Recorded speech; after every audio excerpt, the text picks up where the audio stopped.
마가복음은 일어난 일들을 시간 순서대로 기록해 놓지는 않았습니다. 오늘 본문에 있는 이 사건이 언제 일어났는지 사실은 조금 정확하지는 않아요.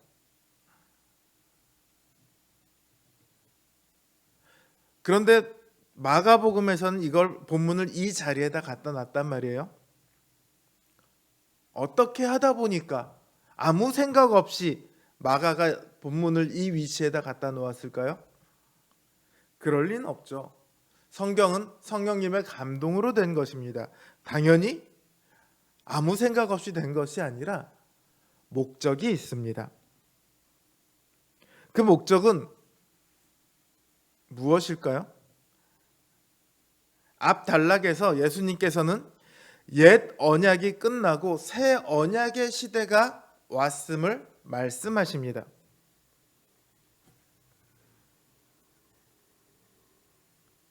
그런데 옛 언약은 1400년 이상을 내려온 언약이에요.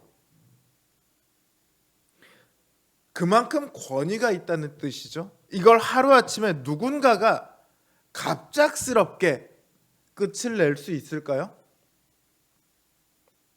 아니겠죠. 그걸 끝내기 위해서는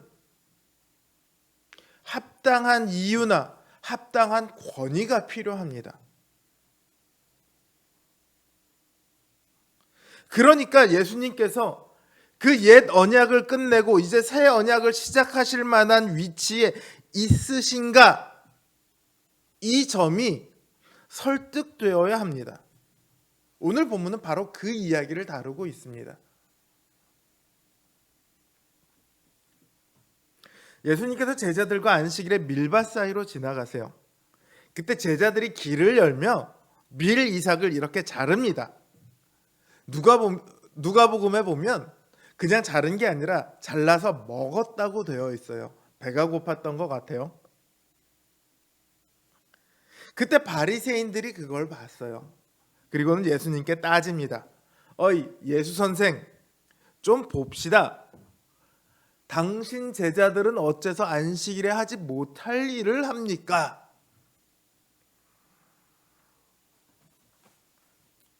바리새인들이 지금 걸고 넘어지는 것은요, 너 왜 남이 밭에서 밀 이삭을 따먹어? 이게 아닙니다. 율법에는 이웃의 밭에 들어갈 때 낫을 가지고 들어가면 안 되지만 손으로 약간의 이삭을 따서 먹는 것은 허용이 되어 있어요. 그러니까 전문적으로 남의 거를 이렇게 낫으로 베어오면 도적질이지만 배고픈 자들에게 그만큼은 허용하고 있다는 뜻이죠. 이들이 문제를 제기하고 있는 것은 절도가 아니라 안식일이라는 거예요. 이 당시 유대 랍비들은요, 이 안식일에 대해서 39개 조항의 원칙을 정하고 있습니다. 그래놓고 39개 조항마다 각각 6개의 작은 항목들을 둬서 안식일에 이거는 행하면 안 된다, 이거는 해야 된다, 이렇게 정해놓고 있어요.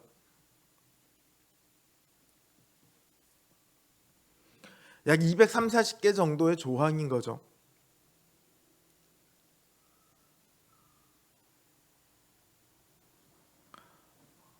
그런데 이처럼 안식일에는 아무리 시장해도 이삭을 잘라서 배를 채우는 일을 하지 못합니다.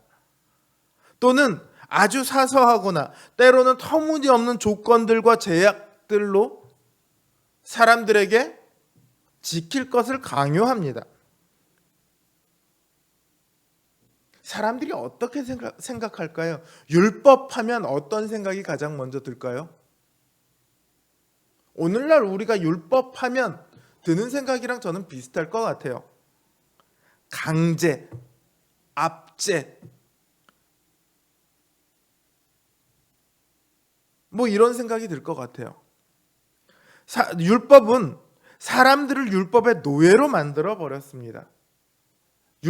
정확하게 얘기하면 율법이 그렇게 한 것이 아니라 율법을 해석한 랍비들이 그리고 그들을 추종하는 바리새인들이 그렇게 만들어 버렸습니다. 율법을 원래의 뜻과는 다른 강제 조항으로 만들어서 이렇게 해야만 해.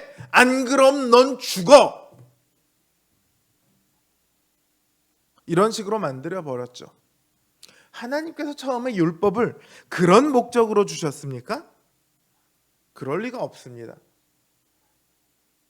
율법을 크게 요약하면 어떻게 요약할 수 있습니까? 하나님 사랑, 이웃 사랑입니다. 그걸 다시 한마디로 줄이면 사랑입니다. 율법의 핵심은요, 사랑이에요.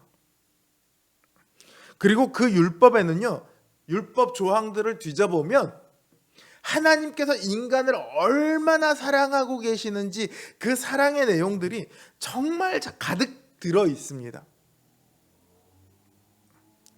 그래서 억울한 자, 과부, 고아, 나그네, 종 이렇게 연약한 사람들을 잘 돌보도록 율법은 그렇게 배려하고 있습니다. 그게 하나님의 뜻이에요. 그러니까 지금 율법을 강제 조항으로 만들어서 너 이거 지켜 안 그럼 죽을 줄 알아? 이렇게 하고 있는 바리새인들은 율법이 무엇인지 왜 주셨는지를 전혀 이해도 하지 못하고 있는 거죠. 예수님은 바로 그 점을 들어서 반박을 하십니다. 다윗이 그 부하들과 함께 가다가 성막 안에 있던 진설병을 먹고 자기도 먹고 부하들도 먹게 합니다. 원래 진설병은 성수 안에 놓여 있고요. 이게 이제 이스라엘과 하나님 사이의 교제를 상징합니다. 안식일마다 이 진설병을 바꾸는데 그러면 이 바꿔낸 이 떡은 제사장만 정해진 장소에서 먹게 되어 있어요. 그 외에 다른 사람은 먹지도 못하고 또 제사장도 정해진 장소 이외의 곳에 가서는 먹지 못합니다. 그런데 다윗이 그 떡을 먹어요. 제사장도 아니면서 정해진 곳도 아닌데 자기만 먹는 것도 아니고 그 부하들까지 먹여요. 근데 예수님은 그것을 다윗이 특별해서라고 말씀하지 않습니다. 그들이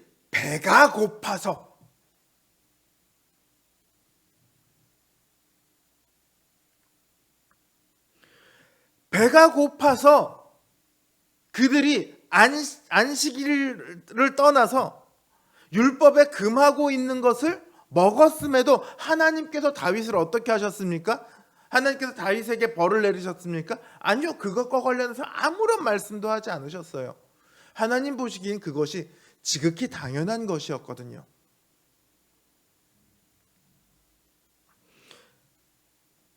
그러면서 이 말씀을 하면서 주님께서 뭐라고 얘기하냐면 안식일은 사람이 안식일을 위해 있는 게 아니라 안식일이 사람을 위해 있는 거다. 이렇게 말씀하십니다. 율법의 그 본래의 의미를 주님께서 말씀해 주시는 거죠.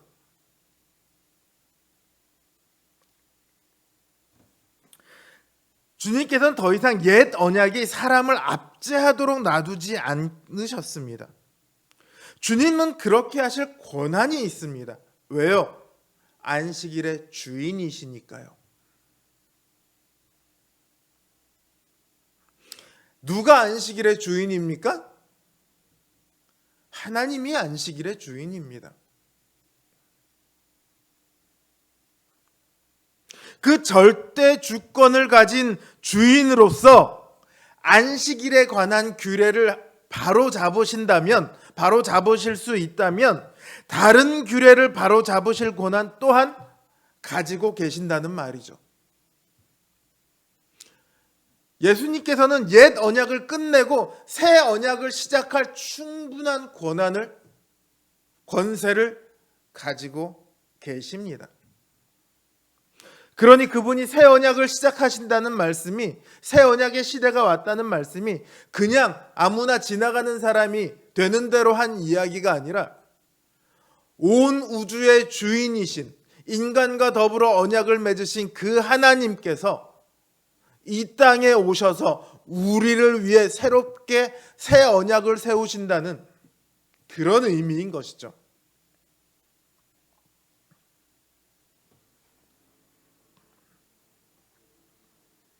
안식일의 주인이신 주님께서 우리를 위해 이 땅에 오셔서 새 언약을 시작하셨습니다. 더 이상 어떠한 것도 우리를 압제할 수 없습니다.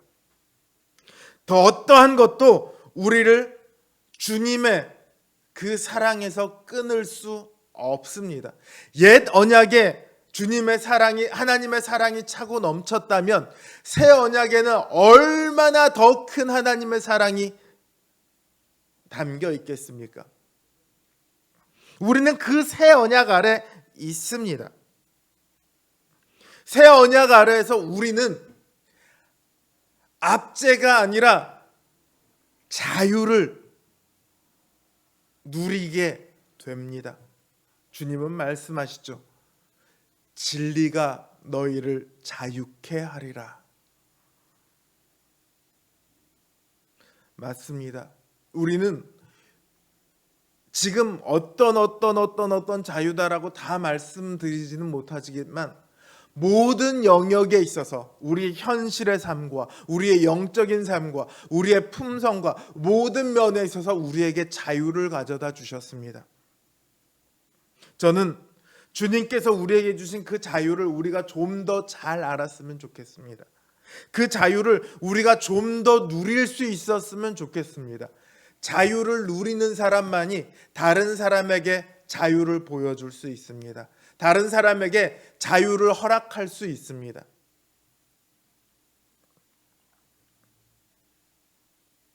주님께서 우리에게 주신 자유가 우리의 삶과 또한 우리의 이웃들에게